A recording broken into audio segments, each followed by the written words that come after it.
Bueno, muy bien, buenas tardes. Es un gusto, por supuesto, estar con ustedes y desde luego si quieren agregar alguna cuestión que les parece importante o, bueno, discrepar o preguntar, no hay ningún problema en que lo podamos hacer. El tema elegido, he traído algunas jurisprudencias después para que comentemos, es el amparo preventivo y sus dimensiones institucionales. Y yo comenzaría haciendo una referencia al amparo, primero en general como garantía. Podríamos decir que es la garantía de las garantías constitucionales.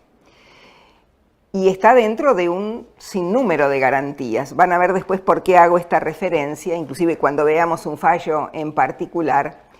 Y creo que hoy la discusión acerca de hasta dónde llega el amparo, como las cautelares y más aún el amparo preventivo, tiene muchísimo que ver con lo institucional.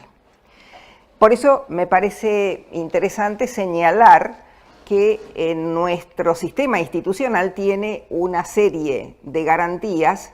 La primera es la de la forma de gobierno, la república, tan cuestionada en algunos ámbitos, ahora mencionándola más que como república, republicanismo, peyorativamente, que establece 3 divisiones de poderes. La clásica, poder legislativo, ejecutivo y judicial, ahora tendríamos que agregar el Ministerio Público, a mi modo de ver es un nuevo poder del Estado.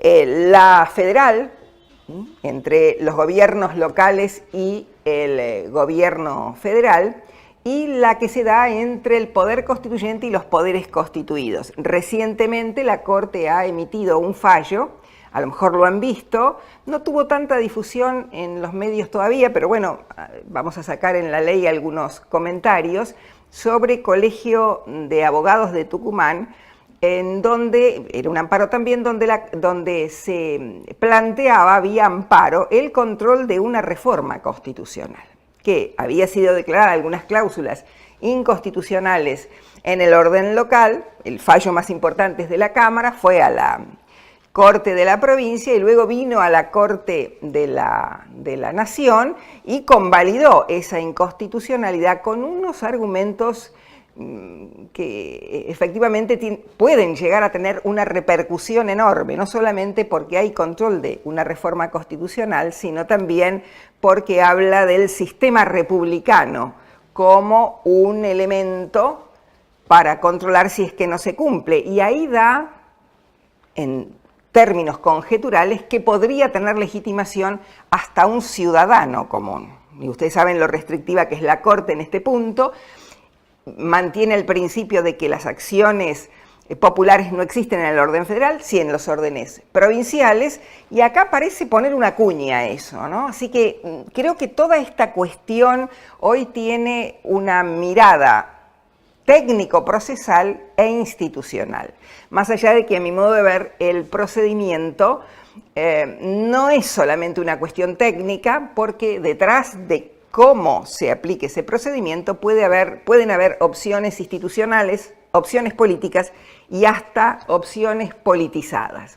Así que primero, para considerar el amparo, después el preventivo, antes el amparo, vemos esta garantía que es la de la República, la división de poderes en esta triple dimensión. Aquí vemos, en el caso que les acabo de mencionar, la que se da entre poder constituyente y poder constituido, y también entre el control, como si es un control federal, entre el local y la Corte Federal. La otra garantía es la que viene de los derechos constitucionales. En terminología de Lowenstein sería un control vertical de los derechos de los habitantes de un país o los ciudadanos, según sea la restricción que se dé, sobre los otros poderes. Y aquí es interesante porque ha habido también una evolución que va a repercutir directamente en materia de amparo, y es que aparecen las garantías de los derechos y también como una garantía que como un principio que ayuda a la garantía, los principios que empezaron siendo interpretativos como el de razonabilidad y ahora devienen en principios operativos. Aquí en razonabilidad tenemos, lo deben de conocer porque la Corte lo está usando bastante en su actual integración, un criterio de razonabilidad por ponderación. Y ahí la ponderación entre intereses, entre derechos en conflicto, o entre atribuciones del Estado, si se trata de actos de los poderes, tiene una triple dimensión. La ponderación va a examinar si ha habido una omisión que restringe el derecho porque no se la reglamentó o porque debía de hacer algo el poder administrador y no lo hizo. Sí se puede ponderar si hizo algo, pero es insuficiente, no alcanza a cubrir todo el derecho, toda la garantía constitucional, o si es inadecuado, ineficaz, diríamos. Lo hizo, pero no es un problema de que no alcanza, sino que no cumple el objetivo que estaba trazado para obtener la garantía. Así que acá hay una transformación, me parece a mí, muy importante, que por supuesto a los operadores del derecho y a los abogados nos da un margen muy amplio para defender los intereses que nos sean encomendados a través de esto que se llama el control de razonabilidad por ponderación. Y por fin, dentro de las garantías tendríamos que señalar también la garantía de la Constitución Nacional, que ustedes dirán, bueno, ¿qué garantía es esa? Y es a lo mejor lo han oído de Vidar Campos, este valor normativo de la Constitución. Él tiene un libro que lo llama así, La fuerza vinculante de la Constitución, y que hoy tiene un efecto todavía más importante. En el derecho público lo usábamos mucho, ahora ya aparece también en el derecho privado y surge concretamente del artículo 1 del Código Civil y Comercial, que entrará en vigencia en unos meses, cuando el legislador nos dice que debe hacerse una interpretación de las normas de ese código, fíjense en materia comercial también, conforme a la Constitución y a los tratados. Y acá tengo que hacer una aclaración. La interpretación conforme es un principio de lo que llaman neoconstitucionalismos europeos. Los constitucionalismos europeos llegaron más tarde que nosotros a los controles de constitucionalidad. Ese es un camino que empezó después de la Segunda Guerra Mundial. Nosotros tenemos esta interpretación conforme, me parece a mí, con otro lenguaje, cuando el juez al que se le plantea un problema constitucional o de una de las garantías constitucionales, por ejemplo el amparo, lo que mira es dejar a salvo la constitucionalidad de la ley, pero interpretar la norma o el acto que está en cuestión de modo tal que no sea contradictorio a la Constitución. Bueno, esto de establecerse el principio de interpretación conforme a la Constitución también da una amplitud enorme en los casos particulares que se presentan, porque además el constitucionalismo diría, el neoconstitucionalismo diría interpretación conforme a la Constitución.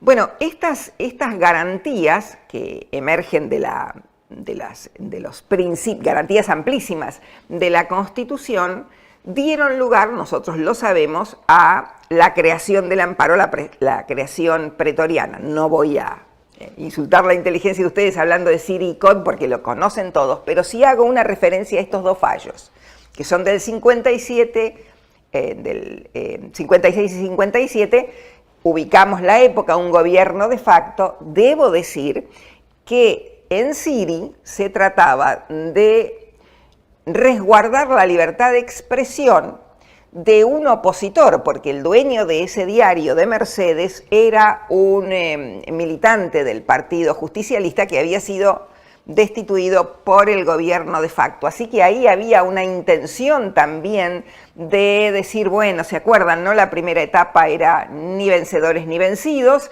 y entonces ahí el peso de la circunstancia también impulsa, ¿no?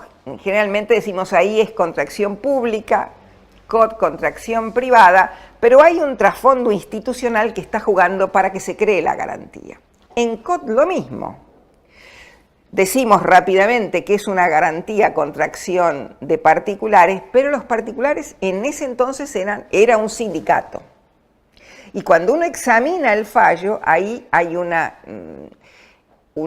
descripción o un perfil del sindicato como un verdadero poder público. Eran sindicatos poderosos, eran sindicatos que casi se equiparaban al poder del Estado en la circunstancia en que se emite el fallo. Por eso, los amparos concedidos están en este juego institucional de conflicto particular, pero también de conflicto social que le da sustrato a la distinción.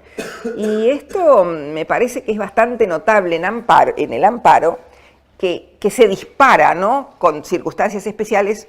Recordemos el corralito, y antes del corralito y después de Siri y Cot, un caso que es presentado como pedido, pero en realidad funcionaría como un amparo. No sé si lo recuerdan, lo conocieron. Pérez de Smith Ana. ¿Les resulta conocido? Pérez de Smith Ana comenzó. Pérez de Smith era la esposa de Oscar Smith, un delegado sindical muy importante de nuestro país. Ese caso había comenzado como habeas corpus. Habían desaparecido determinadas personas, presentaban sus familiares el habeas corpus, el juez de primera instancia pedía informes a las autoridades que eran de facto y a las fuerzas de seguridad, y todos decían no lo tenemos detenido. Entonces el amparo se frustraba, no porque lo rechazara el juez, sino porque el juez no podía ejercer el control sobre el amparo, dado que nadie se hacía cargo de la detención. Y entonces, con un gran abogado que después fue a la Corte Suprema, se presenta esta petición directamente a la Corte Suprema en lo que podríamos llamar un amparo, que en cierto punto es preventivo, por lo que les voy a decir, colectivo, porque Pérez de Smith encabeza una petición por ciento de personas de los que nadie daba noticia.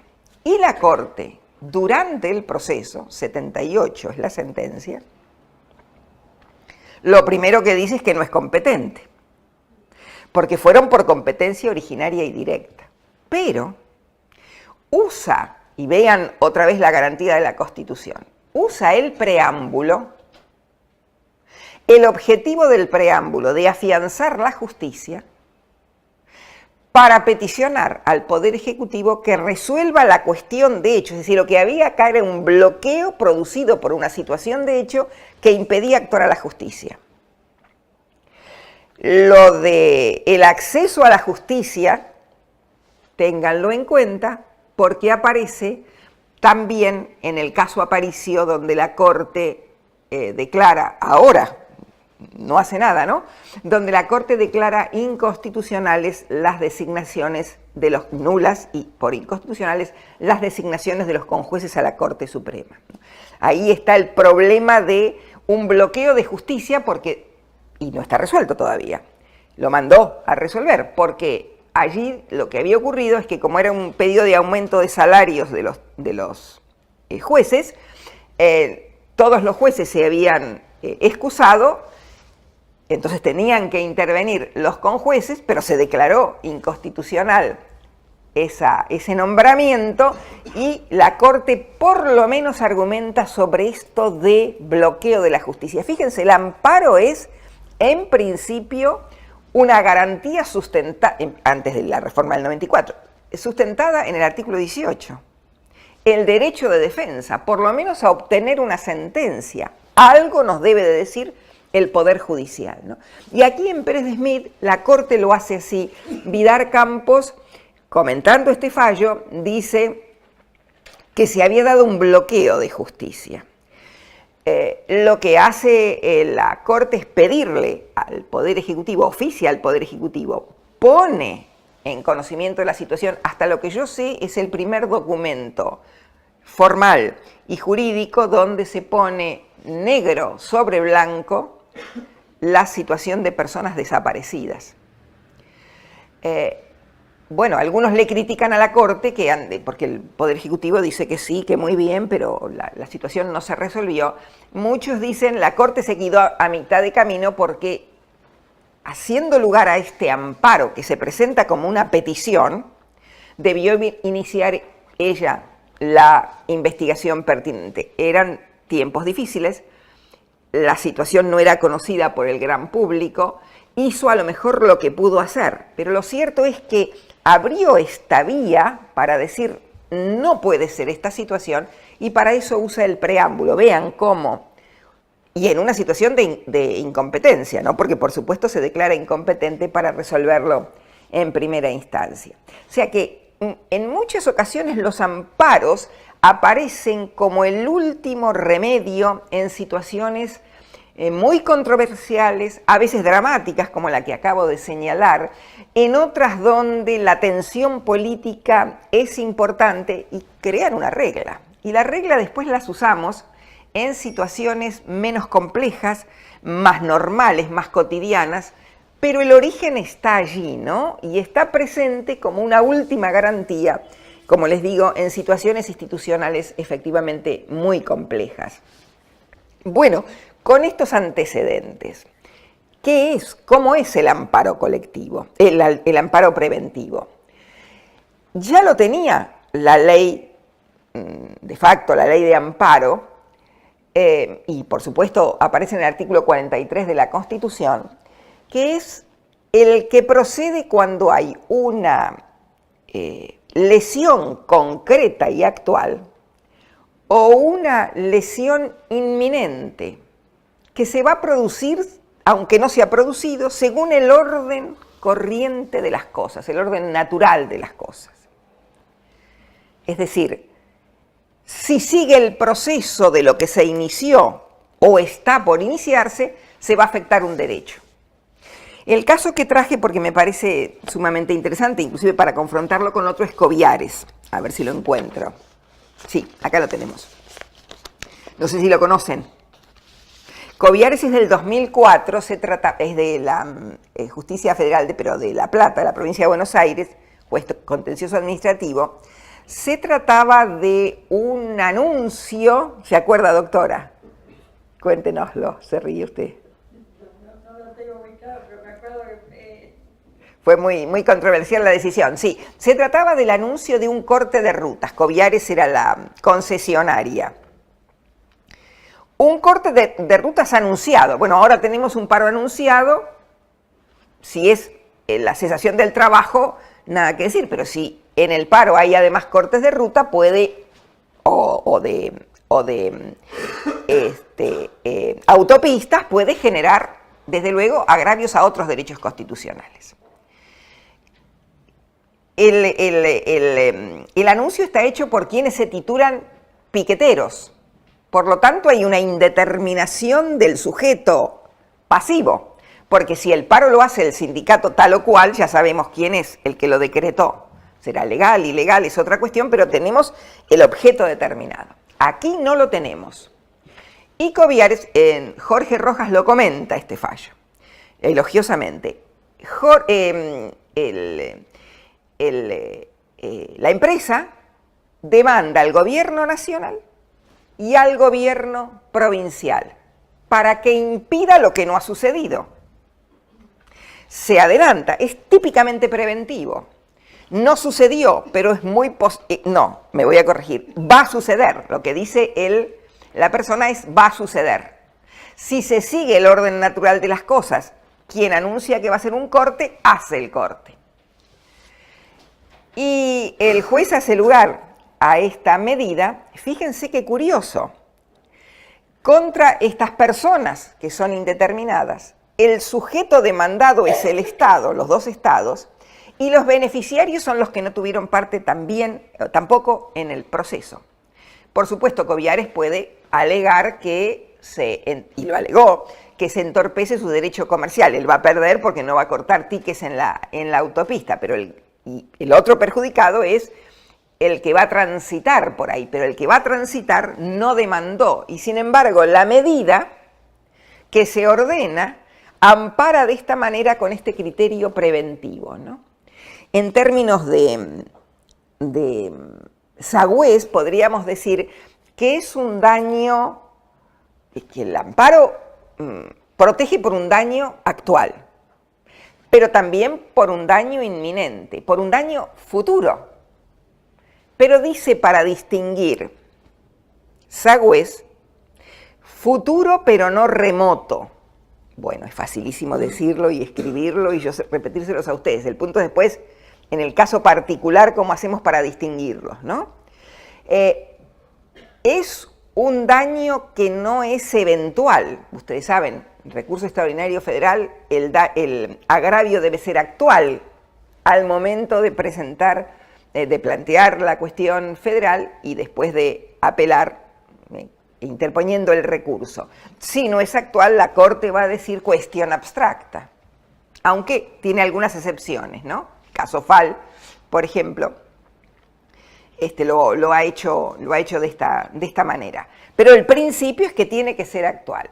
Bueno, aquí el daño va a ser futuro, pero se sabe que va a ocurrir. Y como va a ocurrir, el amparo preventivo impide la acción que dañará a los derechos que se han alegado. Esto en cuanto a la definición, al contenido del amparo preventivo, pero me parece que hay que tener en cuenta que el hecho de que el daño se sepa que va a ocurrir o que alegamos un daño futuro, no exime de alegar y acreditar el agravio, porque la Corte sigue manteniendo en todos los casos, y desde luego en el amparo, preventivo o no, que la legitimación para demandar la da el agravio. Y aquí les diría la contracara, la otra cara de Cobiares es Iannuzzi. Iannuzzi se presenta no como un amparo preventivo, sino como una cautelar autónoma. ¿Conocen este caso? Tiene alguna similitud con el caso Cobiares, pero acá el demandante, una persona, va directo a la Corte, porque demanda al Estado Nacional y a la provincia de Entre Ríos, el fallo es del 2008, en razón del corte de rutas en una de las puentes internacionales que une Entre Ríos con Uruguay por el caso de las pasteras. Bueno, recordarán todo lo que rodeaba el conflicto. Yo les decía, hago un paréntesis acá, yo les decía que la garantía de la Constitución nos da estos elementos, ¿no? Pero que la Constitución es la norma jurídica, los valores que ingresan al momento de sancionarse la norma y al momento de aplicarse, y los hechos sociales. Es una versión trialista la que les estoy dando, la comparto, ¿no? Es decir, que para saber efectivamente qué fuerza normativa tiene la Constitución, tenemos que saber efectivamente qué pasa con esa norma constitucional en los hechos, en la realidad, ¿no? Bueno, vean este caso Iannuzzi. La Corte despacha esta sentencia en 3 hojitas. El contexto era virulento, recordarán la fuerza que tenía aquel corte con los propios vecinos que se turnaban para pasar el puente y no podían pasarlo. La dificultad que tenía el gobierno nacional para resolver eso, porque por supuesto los uruguayos se quejaban, era un puente internacional. Y en ese contexto de mucha fricción con los vecinos, con la provincia y con el Estado Nacional, la Corte dice que el que alega el vecino. Ustedes dirán, bueno, no es preventivo estrictamente porque ya está sufriendo el daño, pero como los que cortaban la ruta sostenían que la iban a seguir cortando, él estaba pidiendo, bueno, a futuro que no lo hagan más. Alega que tiene familia del otro lado y actividad comercial y que eso le entorpece el tránsito. Por supuesto, podía ir por otra ruta, pero era más costosa por más lejana. La Corte dice lo siguiente, que el agravio que él sostiene, cautelar autónoma, ¿no? Se parece mucho a una preventiva, porque si se lo daban ya estaba resuelto la cuestión, ¿no?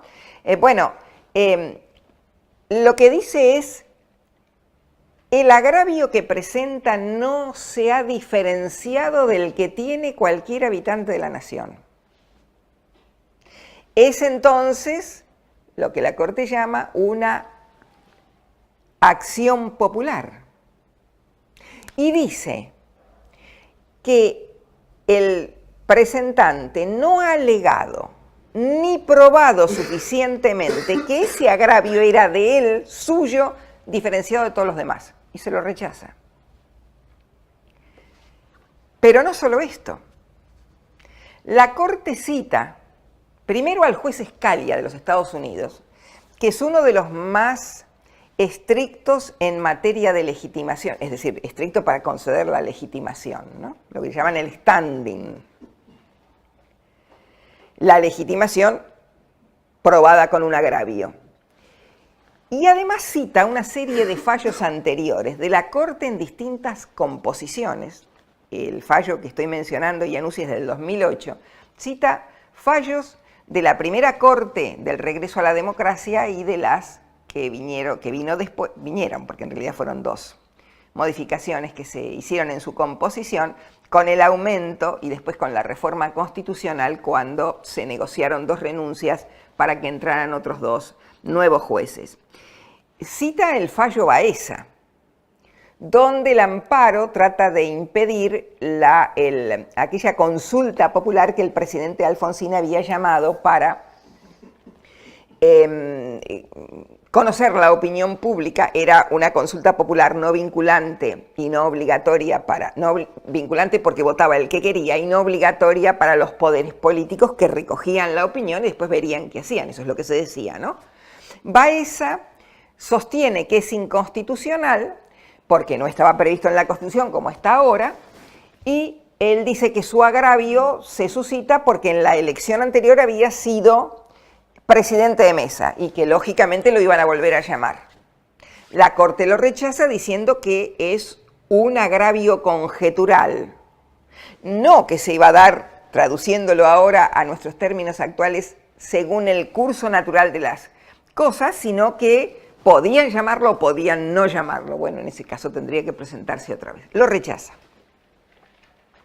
Cita otro precedente, donde hace lugar, es una típica cuestión preventiva, provincia de Santiago del Estero con YPF. No sé si les interesan las fechas de los fallos o las notaciones. No, los pueden conseguir. Bueno, en este caso, YPF había mandado, ustedes saben que, este es un paréntesis, que uno de los problemas que tienen las provincias con el Estado Nacional deriva, en materia tributaria, derivan de las tasas que suelen aplicar los estados locales, ¿no?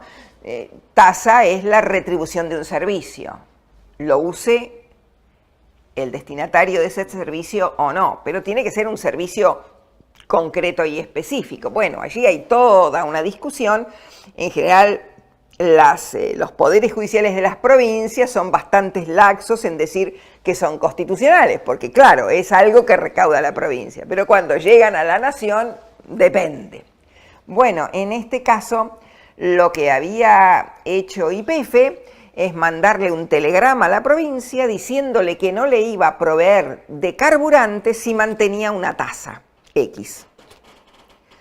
Bueno, no le había dejado de mandar todavía nada. No voy a decir que era una amenaza, una advertencia. no se había producido la lesión para la provincia. Sin embargo, la Corte consideró que aquí sí había un agravio que se iba a seguir de este telegrama enviado por YPF, por la empresa, y entonces hizo lugar al amparo. Luego hay dos precedentes más citados en Giannuzzi que se refieren a sendos legisladores. Uno es Gómez Díez, senador por la provincia de Salta, contra el gobierno nacional por la prórroga de una ley de una especie de pacto fiscal, y el segundo era Prodelco, una legisladora ahí se opone al rebalanceo telefónico. En ambos casos la Corte, que todavía no, en ninguno de los dos casos en uno había sucedido, pero en el otro no, en el rebalanceo todavía no había sucedido, así que era típicamente también preventivo. La Corte dice, y este es un criterio que mantiene hasta hoy, que los legisladores no tienen legitimación para hacer estos planteos. Dicho de otro modo, no pueden obtener en el Poder Judicial lo que perdieron eventualmente ante el Congreso, y que si no es una cuestión de la ley en el Congreso, como en el caso Thomas por la ley de medios, de lo que se trata es de que el legislador no está representando a la Cámara, ni menos al Congreso, sino simplemente a sí mismo, y en ese sentido no actúa más que como un individuo particular. Bueno, todo esto en un fallo que tiene 3 hojas establece un criterio muy, muy restrictivo en materia de legitimación y de agravio, y es una pauta que debe considerarse a la hora de presentar una petición por amparos colectivos. Desde luego, el mensaje aquí es alegar y probar suficientemente el agravio diferenciado de un ciudadano común. Bueno, ¿cuál es el fundamento del amparo preventivo? ¿Cuál les parece? El primero.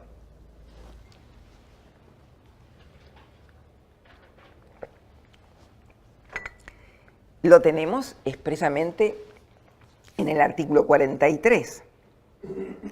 Ustedes dirán, ya habían leyes provinciales y por supuesto la ley de facto. Pero el punto es que, a mi modo de ver, el 43 puso o creó inconstitucionalidades sobrevinientes, justamente por lo que dice el 43 respecto a la Ley Nacional de Amparo. ¿Por qué?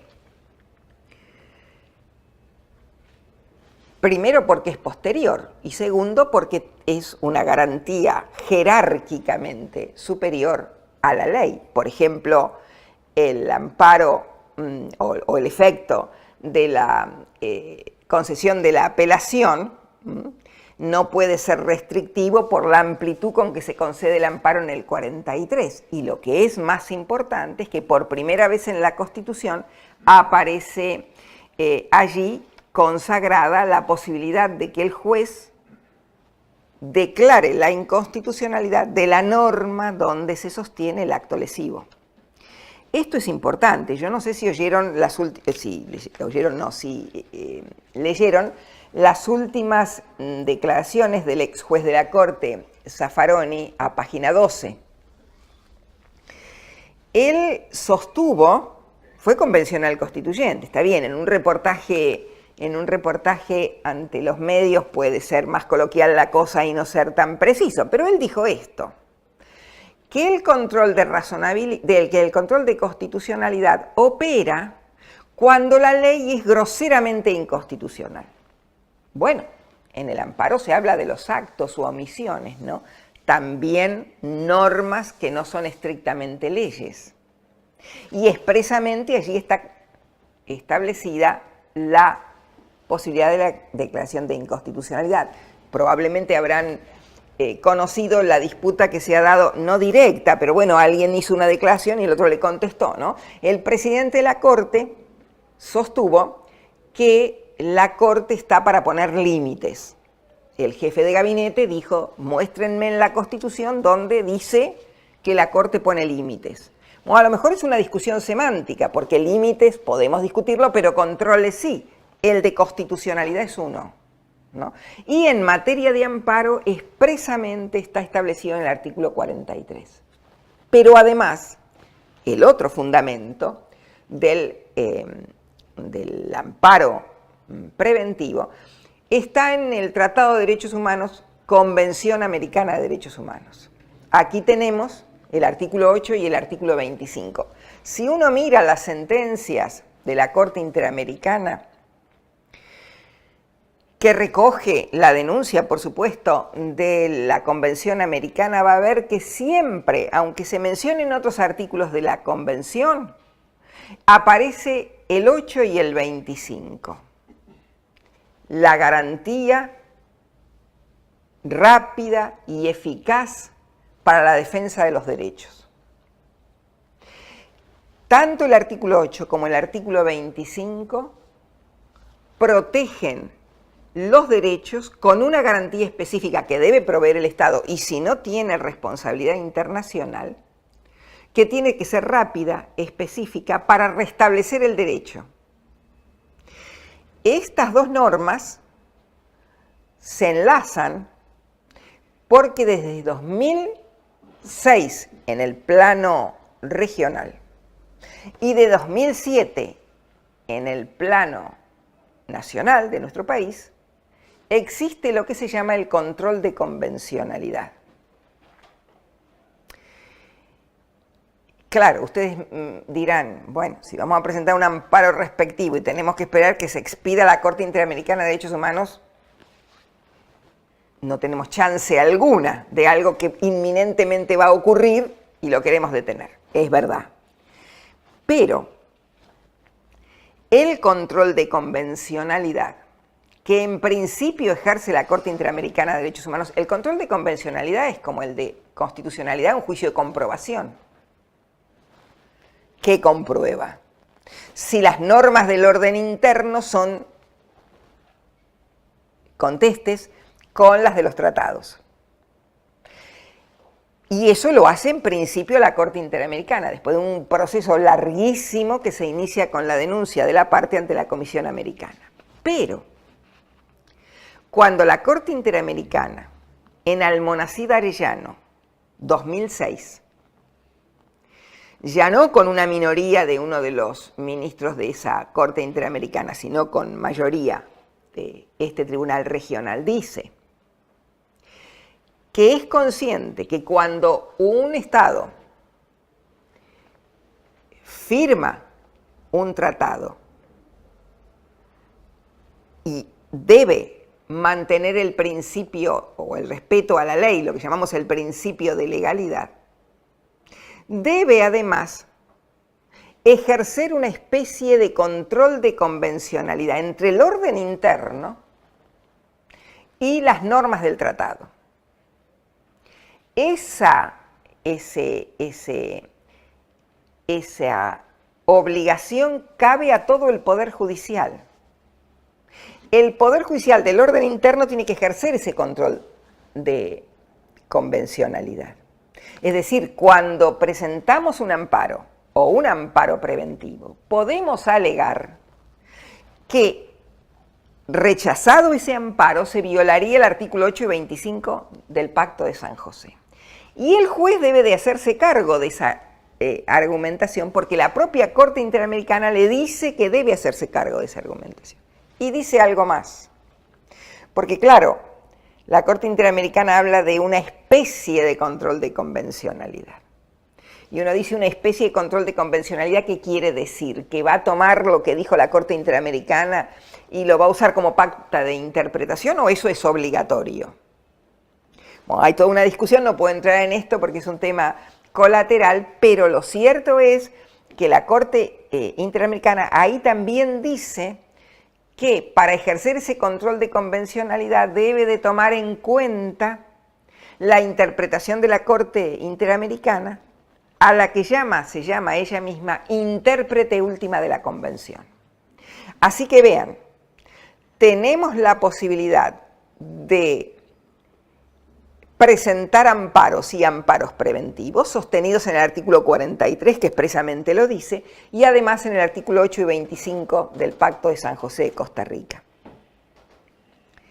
Esta fundamentación nos puede llevar inclusive a mirar cómo ha resuelto la Corte Interamericana el pedido de medidas precautorias, lo que nosotros llamamos las cautelares, ¿no? Por ejemplo, en materia de propiedad indígena o de uso de propiedad indígena por parte del Estado, ha dicho debe oírse preventivamente a las comunidades indígenas. En alguna de las provincias argentinas tenemos problemas muy serios con esta cuestión que aparece también en la legislación argentina y en la normativa argentina, ¿no? Así que acá tenemos una doble fundamentación.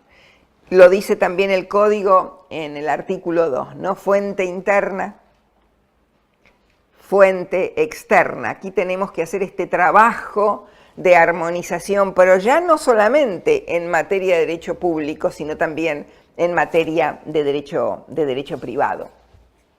Bueno, este soporte nos lleva entonces a ver cómo ha aplicado la Corte y alguna Corte regional estos principios con los amparos colectivos que les mencionaba. Yo había traído, son casos bastante recientes, me dicen si los conocen o si quieren agregar. No sé si hay alguna otra pregunta antes de que pasemos a la jurisprudencia. O comentario, o discrepancia, o bueno, lo que quieran. ¿No? Seguimos entonces. Bueno, traje estos casos. Uno es Politi Rolando contra Gobierno de la Ciudad de Buenos Aires. Es de Corte Suprema. Este es un poquito más antiguo, 1999. Y también es un caso de amparo preventivo. La municipalidad había hecho un revalúo del impuesto inmobiliario básico sobre impuestos ya cobrados. Pero no los había cobrado, ni había iniciado el reclamo administrativo, ni menos un apremio judicial. ¿Qué había hecho? Había efectuado la liquidación de lo que tenía que pagar Politi y lo había notificado. En esa liquidación había establecido lo que tenía que pagar y lo que debería pagar si entraba en mora. Presenta su amparo, se lo rechaza la Cámara, diciendo, bueno, en primera y en la Cámara, diciendo que en realidad todavía no tenía agravio, que eso ameritaba un mayor debate y prueba, ley de amparo, y que de todas maneras la municipalidad no había, el gobierno de la ciudad, no había instrumentado ya los caminos para obtener el cobro. Bueno, la Corte rechaza la argumentación de la Corte y sostiene que ya lo que había hecho, miren cómo juegan acá las circunstancias y los hechos, los actos, ¿no? Los actos que hace el ente público. Hay actos, podríamos decir, estos son preparatorios. Faltan los de apremio, directos, pero estos preparatorios implican decirle, si usted no paga, va a tener que pagar esto más la mora.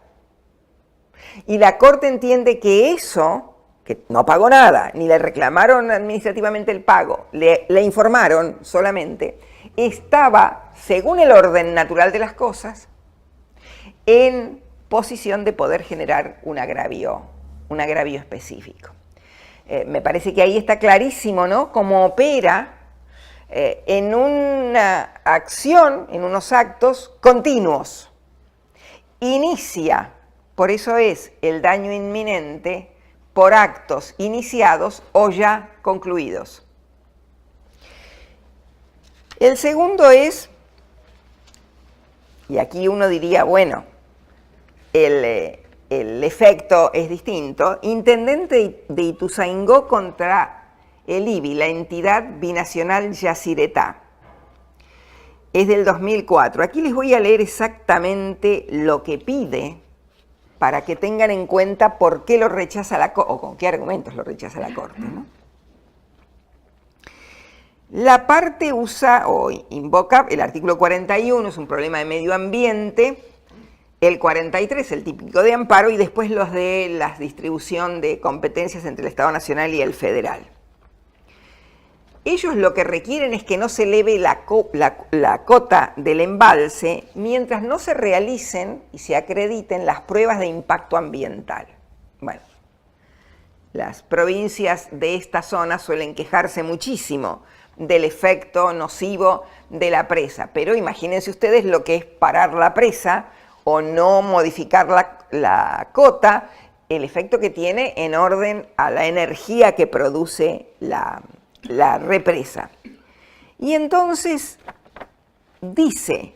señala la Corte, que el peticionante es el intendente. Está pidiendo la protección del ambiente de su municipio dentro de la provincia. Aquí hay una legitimación amplia, no es que le rechazan la legitimación sin más por el sujeto que es, sino por esto que les voy a leer ahora. Según la Corte, el intendente pide esta evaluación del impacto ambiental con el objeto de dilucidar el posible trasvasamiento de aguas a los esteros del Iberá, en tanto podría originar daños ambientales irreversibles y modificar el sistema de los esteros, considerados reserva y parque natural provincial. Efectivamente, es uno de los humedales más importantes del mundo, no sé si lo conocen, además de ser bellísimo, es uno de los humedales más importantes del mundo, efectivamente, es una reserva enorme, ¿no? Es una riqueza enorme, no solamente turística, sino lo que eso significa como diversidad ambiental. En esto no tenemos ninguna duda. Pero fíjense, pero claro, parar la modificación de la cota hasta que se haga el estudio del impacto ambiental tiene efectos económicos y de bienestar social para los demás. Es decir, hay dos intereses.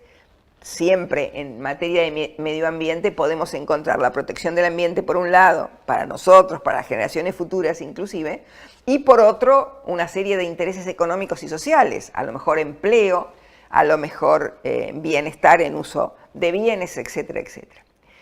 Es sin duda una decisión difícil de tomar. ¿Qué hace la Corte?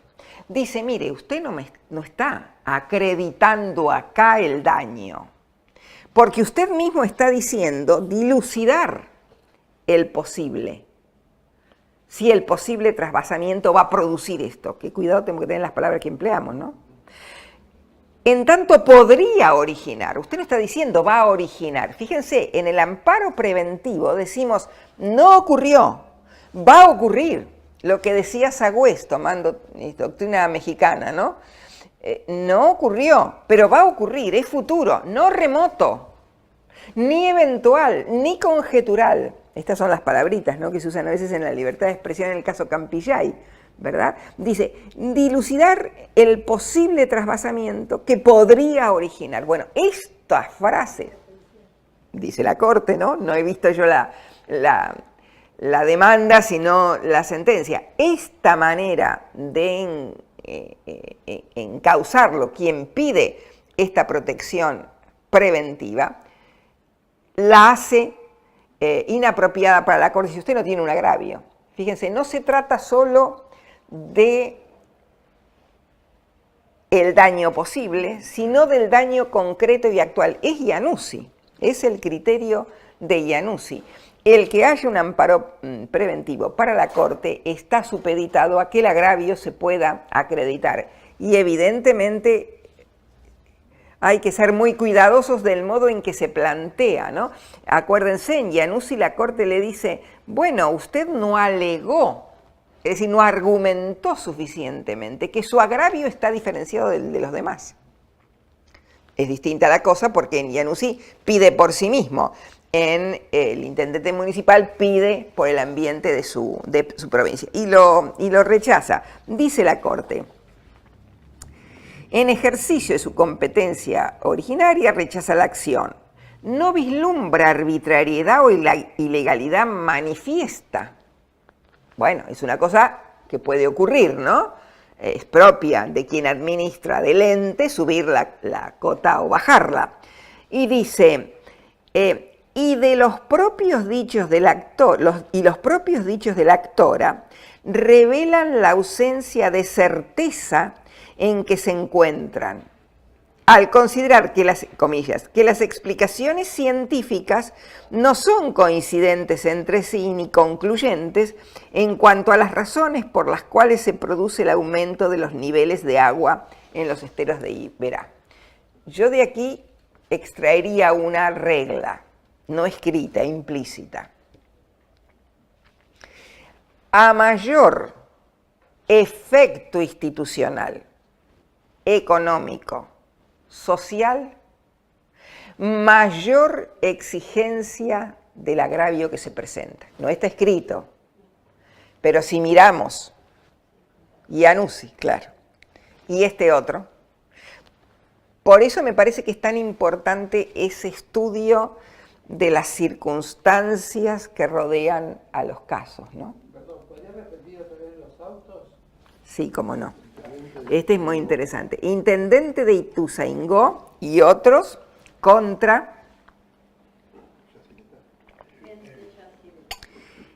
EBI, Entidad Binacional Yacyretá. Así lo van a encontrar. Les doy inclusive la anotación de la Corte. Es de Corte y por intendente 291 39, con romanos, ¿no? La anotación de la Corte estoy dando ahora, 2004. A mí me parece muy importante. El fallo, lo estoy tratando de objetivar, no es que digo tiene razón uno, tiene otro razón. Digo, acá hay muchos elementos que tenemos que usar para argumentar nosotros, efectivamente, porque aquí hay un estándar. Yo les digo, creo que hay una regla no escrita acá, porque uno lo ve según sea el efecto, ¿no?, de la decisión. Ustedes saben que entre los, voy a decir una cosa obvia, me perdonan, pero bueno, para engancharlo con esto, que entre los estándares de control de razonabilidad, uno es costos y beneficios de la decisión, ¿no? Bueno, ahí estamos hablando, sí, muchos tiene, también Iskovich, por ejemplo, ¿no? La Corte examina el efecto que su decisión tiene. Ahí yo veo que hay un problema en cuanto al agravio. Se ve también, o se puede plantear, no se ve, también en los amparos de salud, por ejemplo.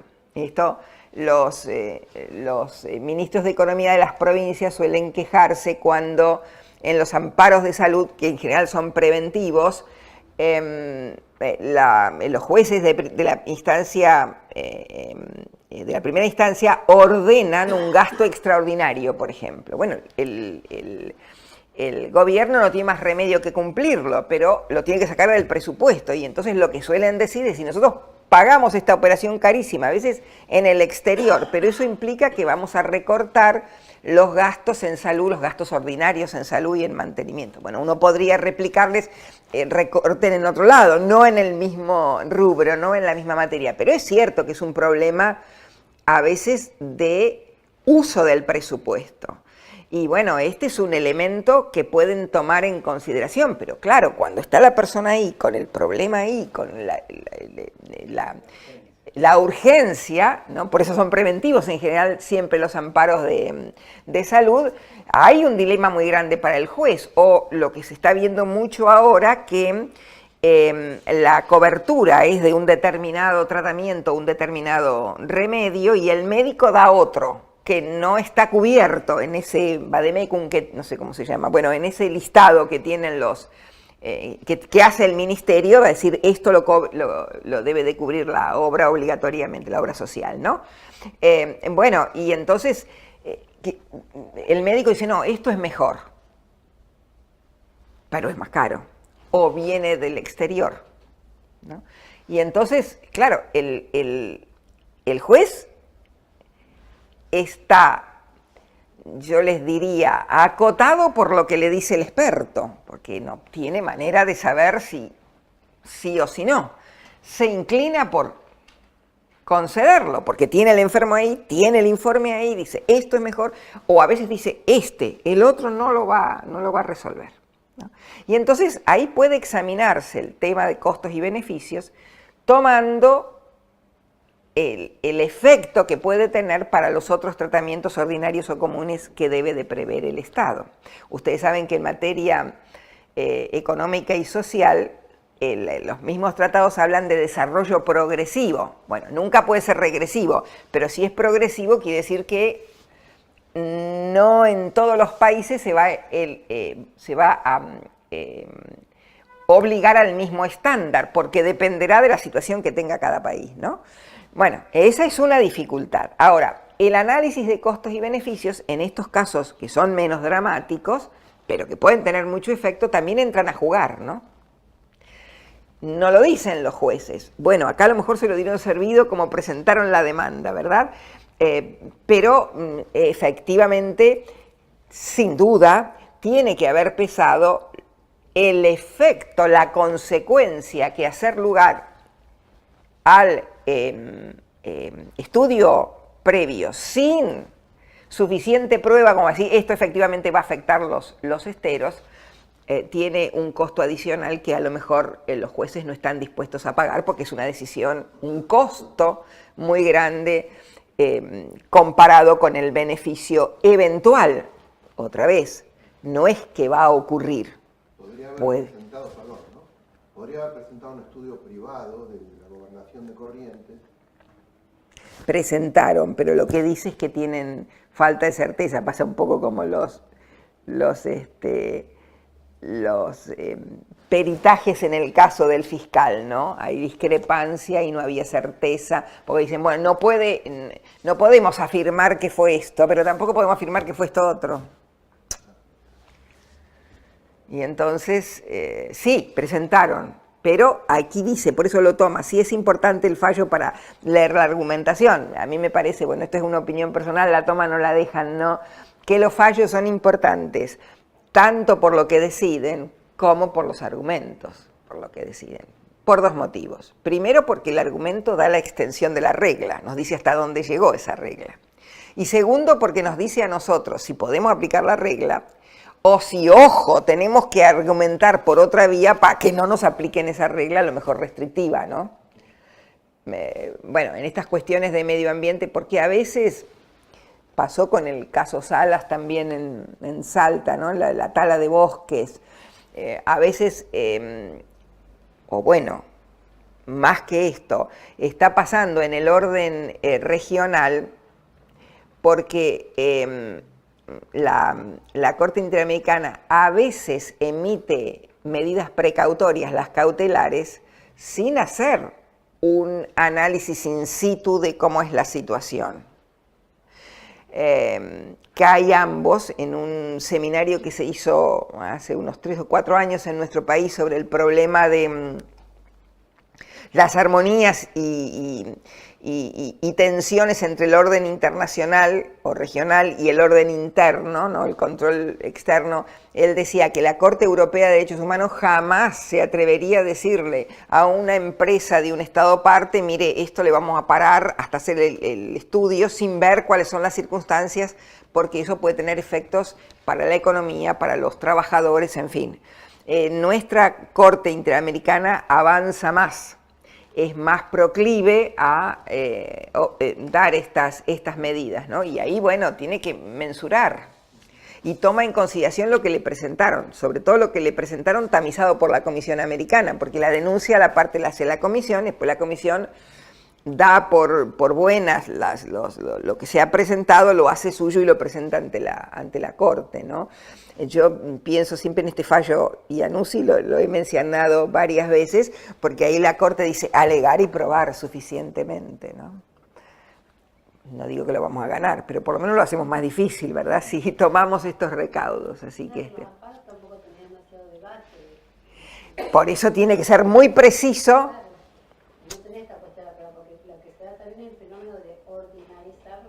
Exactamente. Sí, yo le diría, tiene razón, toda la razón del mundo, porque si no, ¿qué estamos haciendo? Y si hacemos demasiado, no va a decir, no, pero miren, esto...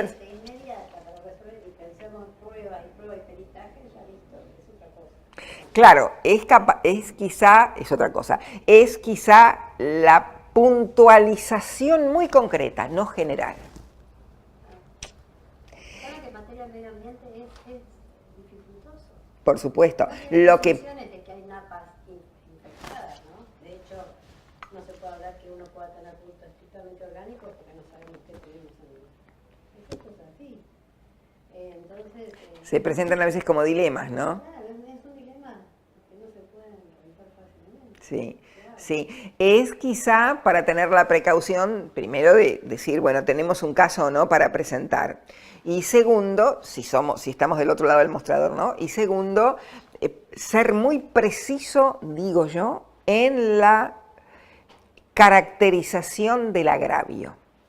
¿Dónde está el agravio? Porque son dos elementos, el acto, la omisión, y cómo eso afecta de manera directa a la persona. Y es una argumentación, ¿no?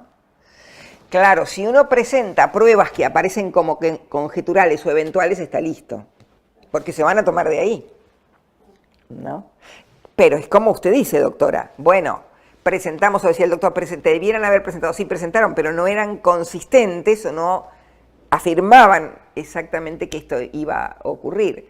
Claro, si lo miramos desde el lado de la prevención, bueno, hágalo antes. Ustedes saben, cuando se dictó la Ley Nacional del Ambiente se discutía esto, o en la misma Constitución, no en el 41.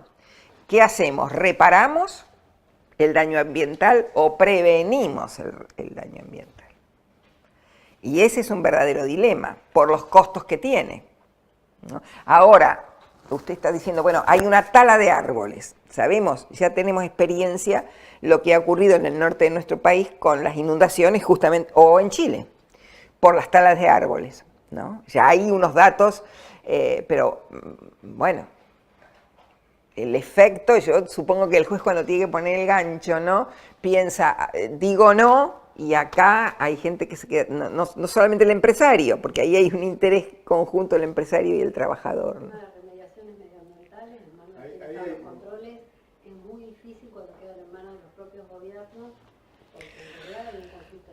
Sí, siempre, sí, claro. Entonces, nosotros que vivimos en zona donde hay mucha explotación petrolera, lo vemos.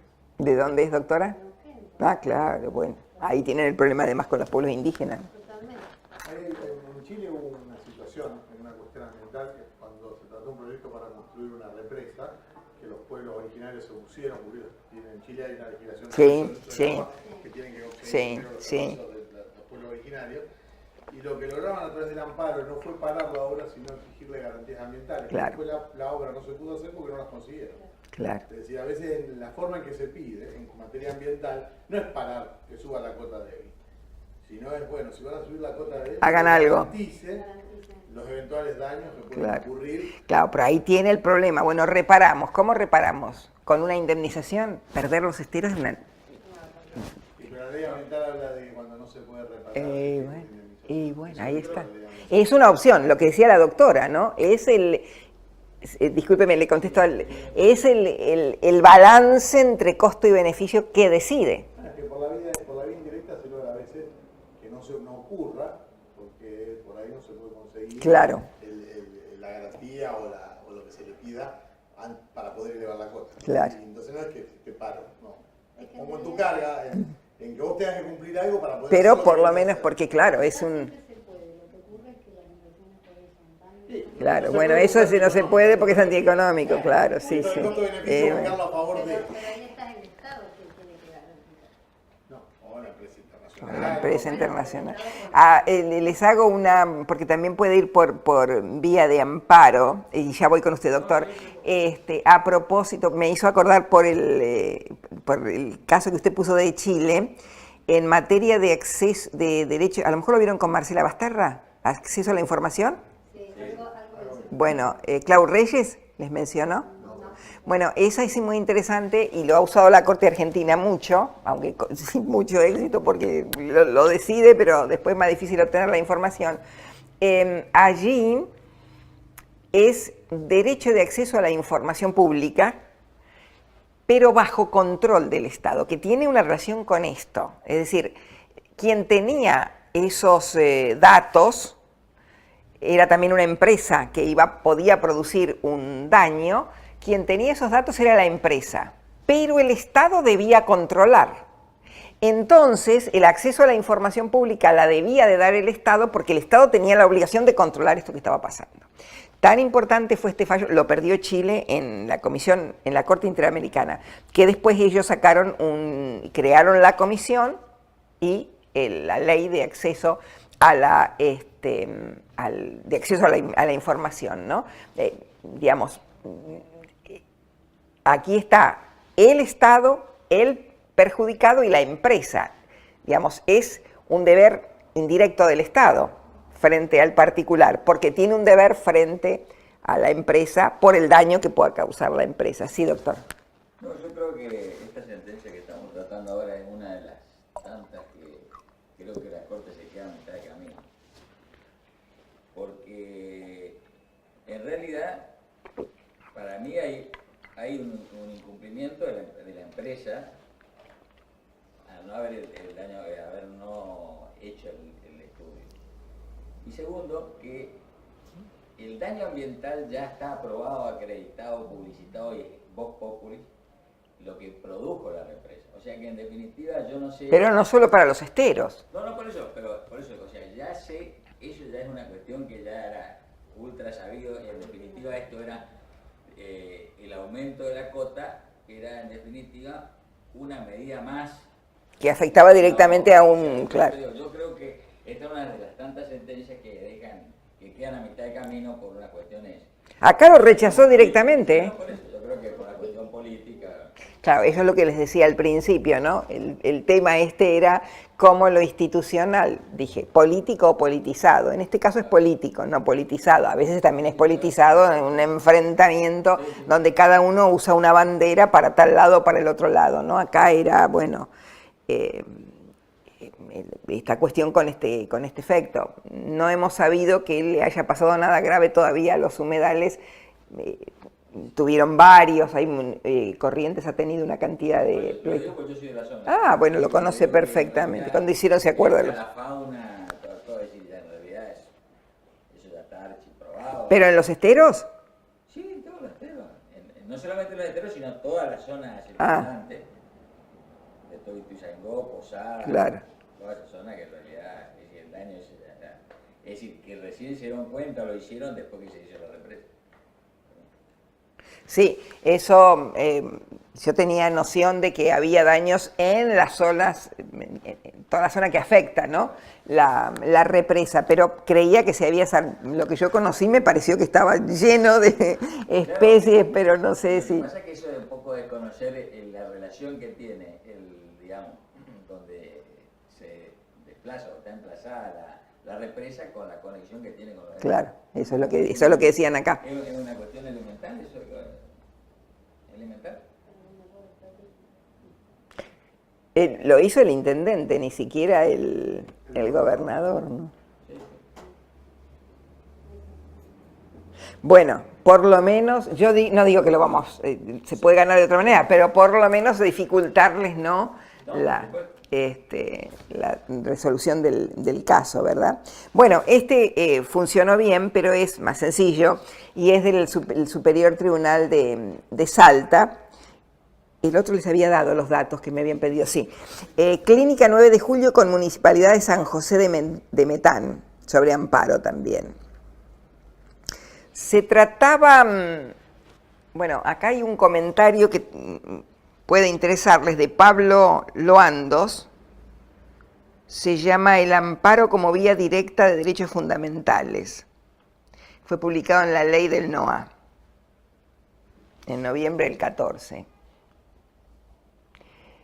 Aquí no es el problema de los recursos que se necesitan para la salud, sino que se había otorgado, uno dice, ¿qué sentido, no? Se había otorgado una autorización municipal para poner una discoteca, un lugar bailable, cercano a una clínica y a la sala de terapia intensiva de la clínica. Bueno, sí, son esas cosas. Bueno, ya, si se lo planteamos a cualquier persona que no estudia Derecho, ni le interesa el Derecho, ni nada, decir, pero qué disparate, ¿no? Bueno, afortunadamente la Corte de Salta, porque claro, las instancias anteriores, ¿qué tomaron en consideración? La legalidad de la resolución que había, ya estaba, ¿no? Y acá, bueno, examinaron el efecto que iba a tener sobre los pacientes al lado de la terapia intensiva. También ahí podrían haber, uno podría decir, podrían haberle exigido a la empresa que pusiera paneles para neutralizar el frío. Pero yo digo, agrego a lo que dice, claro, a lo que dice la Corte, que aunque hubieran tomado estas medidas, igual agravio había para los parientes de los pacientes, que realmente ir a atenderse con un lugar donde hay mucha gente, que por supuesto está sí. No, perdón. Que puede causar también ustedes se acuerdan, ¿no? Lo de Morelo, el derecho a la vida digna, ¿no? Es algo más. Es también la salud psíquica de las personas, parece que es incompatible, que un lugar donde algo de dolor van a padecer no solamente los enfermos, sino también las familias de los enfermos, se proteja de una manera muy especial. Pero bueno, ese no fue el problema, directamente dijeron no, esto todavía no se había puesto en función el local bailable, todavía no habían sufrido los ruidos, todavía no, pero preventivamente era de manifiesto que eso, como dice Sagüez, iba a suceder en el futuro, iban a tener el daño determinado. Sí, doctora. Un comentario, digamos, que quizás tiene que ver con todo lo cansado que estamos de tantas cosas. Se dipendió el recurso de la justicia hasta llegar a la Corte cuando es de criterio, de sentido común, cuando empezaron a hacer las primeras aprobaciones de los distintos estadios administrativos para instalar la clínica, eso nunca debió haber pasado del primer escritorio. No la clínica, sino la clínica estaba primero, el lugar bailable, efectivamente, sí. Sí, sí. Uno dice, vamos a suponer que no hubo nada extraño, que se hizo, pero qué control, efectivamente, ¿no? Que tenga que llegar a la Corte, no es de la Corte de la Nación, parece que terminó en la Corte de la Provincia. No, totalmente de acuerdo, doctor. Plata y recursos, la verdad que en realidad habría que revisar quiénes están en cada uno de esos lugares y si son aptos para estar. Bueno, voy a terminar con ese punto, doctora, con eso que usted puso el dedo en el ventilador, porque puso el dedo en el ventilador, efectivamente. Vamos a ir ahí. Les cuento uno más. Bueno, me dijeron que menos cuarto tendría que ir terminando, pero bueno, más que me parece...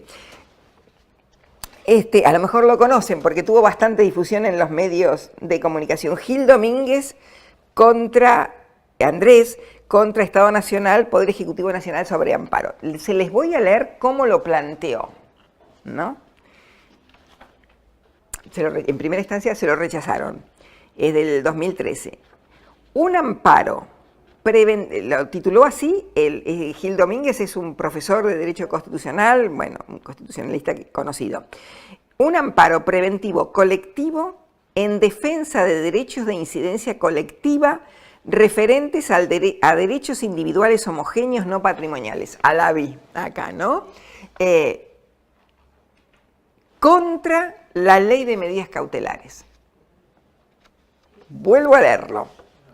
Amparo preventivo colectivo, porque él está usando la acción que la Corte perfiló en Alavi, que tiene también sus bemoles, ¿no? Y su contradicción. En defensa de derechos de incidencia colectivos referente a derechos individuales homogéneos, es decir, todos iban a sufrir eventualmente la aplicación de la ley de... Saben que la ley de cautelares ha recibido varias inconstitucionalidades de cámaras, ¿no? O inaplicabilidades, o interpretaciones conforme a la Constitución y entonces no aplicaron lo que decía la norma específica, ¿no? Pero miren lo que hace, por eso lo llama preventivo, me imagino yo. La ley no se había promulgado ni por ende publicado. No había ley. Y además, la jueza de primera instancia, el contencioso administrativo federal, lo rechaza porque dice no tenemos ley. No he podido leer la ley, no puedo hacer la constatación, ni siquiera porque no tengo la ley, no está publicada. Yo diría algo más, no lo dice la Cámara, la jueza. No sabemos qué va a pasar con esa ley, porque el Poder Ejecutivo, por lo menos al momento de que presentó Gil Domínguez el amparo preventivo colectivo, el Poder Ejecutivo la puede vetar totalmente, no porque estaba interesado, pero podría haber vetado parcialmente y promulgado parcialmente. Efectivamente no hay ley y además no porque no la pudo leer en su publicación, sino porque todavía estaba decidido qué iba a hacer el Poder Ejecutivo con aquello. Parecía imposible que la vetara totalmente, pero sí pudo haber vetado alguno de los criterios más discutidos de la ley de cautelares. Y bueno, está rechazado, ¿no? Creo que aquí la solución está bien. Efectivamente todavía no había ley y cuando hay ley la cosa es bastante más sencilla. Uno lo plantea en la misma interposición de la cautelar, ¿no? Bueno, conclusiones de todo. No sé si quieren decir algo más o... Podríamos hablar 3 días sobre esto, pero Yo no sé, ¿esto es mío? No sé, bueno. Mis conclusiones. Y un poco por lo que decía la doctora. Considero que hemos llegado a este punto con el amparo, que casi se ha hecho ordinario. Les hago una acotación. Cuando se discutió la incorporación del amparo expresamente a la Constitución Nacional, Quiroga Lavie, que es un profesor de Derecho Constitucional muy conocido, era convencional constituyente, defendía la norma que se iba a sancionar y muchos decían, bueno, pero aquí se está ampliando de tal manera que lo van a hacer ordinario y, en fin, si es supletorio, si no lo es.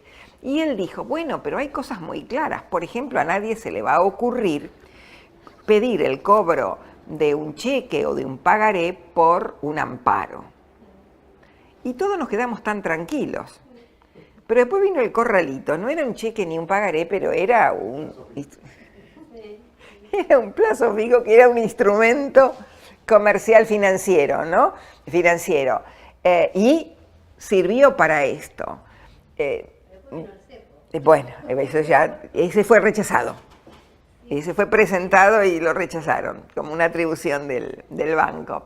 Bueno, pero lo cierto es que, fíjense, cuando se instrumenta una garantía específica y uno dice, bueno, esto está clarísimo que para esto no va a ser. Pero, sin embargo, después está bien que no por el plazo fijo en sí, sino por lo que hizo el Estado con los plazos fijos y el daño que generó a los derechos propietarios de las personas, ¿no? Pero, bueno, uno dice, ¿por qué tenemos tantos amparos? O algunos hasta sostienen, vivimos en un derecho, sí, en emergencia, vamos a ver qué pasa, porque finaliza a fin de año, ¿no? Y no hay amagos de que se la prorrogue por ahora. Bueno, ¿por qué tantos amparos? Tantos amparos y amparos preventivos, y medidas cautelares, y medidas autosatisfactivas, en fin, todo esto que es el desarrollo del derecho procesal, que ha crecido enormemente, y uno se pregunta por qué. Le he oído a un gran procesalista, Peirano, decir, bueno, nos piden a los jueces que hagamos lo que los jueces no tenemos por qué hacer, pero viene el problema y hay que resolverlo. Y quizá la cuestión esté en que en cierto modo se pierde la gobernanza, es decir, el buen gobierno. Si las normas, termino con esto, doctora, y voy con usted, las normas no son ni eficientes ni eficaces. ¿Por qué? Porque a veces la norma que se hace con un objetivo y usa un medio para lograr el objetivo, no logra ni siquiera que el medio logre el fin. Y a veces ocurre que la norma ni siquiera logra que se cumpla el medio establecido. Y ahí está a lo mejor el corazón de estas dificultades que tenemos para resolver estos problemas. Lo traigo a cuento porque a mí me parece que es un criterio de control de razonabilidad. Sé que va a topar con esto de que los jueces no pueden entrar a examinar ni la conveniencia, ni la oportunidad, ni cuán necesaria es la ley, que solo decide el poder político emergente de las elecciones populares, y que el juez solo puede ejercer control de razonabilidad, medios y fines, medios desproporcionados, ponderación, en fin, todos los estándares que conocemos. Con esta limitación de ese control, pero a mayor falta de gobernanza, mayor peticiones de los amparos, porque es el remedio que las personas tienen a mano para obtener siquiera una mínima satisfacción a la vulneración de sus derechos constitucionales. Creo que acá tenemos un problema más serio, ¿no? Que quizá muchas de las cuestiones deben resolverse a veces con acuerdos entre las provincias y la nación, por ejemplo en materia de salud, con una visión de que hay que evaluar la política que se establece, ¿no? Y eso es lo que a veces toma una resistencia. Si leen el caso CIPEC sobre derecho de acceso a la información pública, van a encontrar ahí algunas claves muy interesantes y un fallo extraordinario, un voto extraordinario a mi modo de ver, de la jueza Argibay, a propósito de esta cuestión, ¿no? En CIPEC lo que se pedía era informes sobre los destinatarios de los planes sociales. El Estado respondió que dar los nombres implicaba discriminarlos. Y la jueza Argibay dice: la discriminación es que pasen estas necesidades. La pobreza la vemos, y la pobreza hay que ponerle remedio. No se trata de discriminar ni de quitar los planes, sino de saber si se aplican bien, si llegan a quienes deben llegar, si no se pierde, esto lo agrego yo, lo dicen más bonito los jueces, si no se pierde nada en el camino, si efectivamente la ley que lo establece, o el decreto, o la norma, es eficaz y es eficiente. Y este es el secreto. Quizá podríamos tener menos amparos, con más posibilidades de éxito, si partiéramos de la solución de estas cuestiones que son acuciantes. Hay que evaluar las políticas públicas. No hay manera de saber si las hacemos bien o no, por mejor intención que tengan quienes las instrumenten. Nadie va a hacer una política pública para perjudicar a las personas. Descuento la buena fe. La descuento. Hasta que se pruebe lo contrario, ¿no? El tema es saber si ese es el remedio adecuado para ese problema. Exactamente. Evaluar hay que evaluar siempre. Doctora, usted nos quiere decir algo. En verdad, la explicación que encuentro a eso, a por qué tantos amparos, a por qué tantas sociedades anónimas de 5 pesos, a por qué tantas otras cosas, para mí está en el déficit de confianza que hay, no solo en que las leyes que se dicten sean coherentes y me protejan, sino en la obligación que yo tengo de cumplir la ley. Entonces la ley no funciona porque no la cumplo porque no funciona, y finalmente de las herramientas que deberían ser de alguna manera, por así llamarlas, la élite de la herramienta, se hace nada, lo va a estar bien. Sí, es un problema, me parece a mí, otra vez digo, de gobernanza. Tengo aquí una cita de Gersi. Carlos, se ha ocupado mucho de derecho del consumo, ¿no? Y él dice, o propone lo que dice la doctora, gestión eficiente. Y dice, la frustración de la optimización de los recursos públicos. Porque uno lo mira y hay recursos que están destinados a resolver el problema. Pero, claro, nos falta esa otra etapa de evaluación y ver si efectivamente esto que tiene tal objetivo se cumple y además cumple el objetivo y lo cumple bien, ¿no? Y luego lo enganche con la responsabilidad de los funcionarios, porque el funcionario diseña el plan, tiene que evaluarlo, debe presentar los resultados y si hay algún error, empezamos por el error, ¿no? Puede haber de todo, pero empecemos por el error, o que no dio resultado, porque siempre hay concausas en los fracasos de una determinada política. Y entonces lo que hay que hacer es enmendarla y corregirla en la propia política pública. Si no hay más remedio, bueno, tenemos los amparos preventivos. Los procesalistas han creado unos instrumentos fantásticos, los abogados, ¿no? Planteando las cuestiones ante los tribunales. Fíjense que en estos fallos que les he mencionado, la denominación es muy variada, pero aparece o late en cada uno de ellos estos que llamamos los amparos preventivos, ¿no? Bueno, no sé si quieran decir algo más, estamos sobre la hora, o algún comentario. No.